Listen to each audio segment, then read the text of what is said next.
Je ne le ferai pas, Léa Salamé très mal à l'aise lors de la chronique de Philippe Cavrivière, ZAP-TV. Soirée placée sous le signe de la gravité pour Quelle époque, le talk-show de deuxième partie de soirée de Léa Salamé entre réforme des retraites. Grève, guerre en Ukraine et témoignages bouleversants sur le cancer. Si Philippe Cavrivière a voulu détendre l'atmosphère et y est parvenu au corps défendant de l'animatrice, très mal à l'aise. Dès 23h10 dans Quelle époque sur France 2, le ton de la soirée était donné. Léa Salamé et son complice Christophe de Chavannes de fort méchante humeur accueillaient nombre d'éditorialistes de la presse francophone autour de la question au accent circonflexe combien épineuse de la réforme des retraites.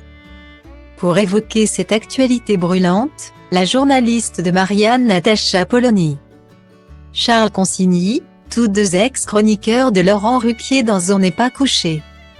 Tout comme Léa Salamé. Également présents, le philosophe Raphaël Antovan et Nathan Devers. Ainsi que le sociologue québécois Mathieu Bocoté. Pablo Pilovivien, de la revue Regard. Ruth Elkrieff, qui a rejoint LCI après son départ de BFM TV et Benjamin Duhamel, le fils de Nathalie Saint-Cric, complétait le plateau.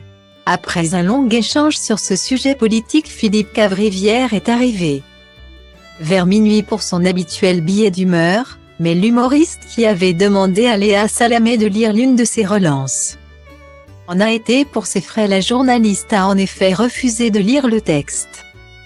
Le billet d'humeur de Philippe Cavrivière concernait le jeune journaliste franco-espagnol frappé par un policier alors qu'il couvrait ces derniers jours les manifestations parisiennes contre la réforme des retraites. D'abord amusé, Léa Salamé n'a pas caché son embarras alors que Philippe Cavrivière s'amusait du fait que le jeune homme avait dans l'affaire perdu un testicule. D'abord saisi d'un fou rire nerveux, la compagne de Raphaël Glucksmann a essayé de se défausser de sa tâche. « Pourquoi vous me faites dire ça, c'est nul ?»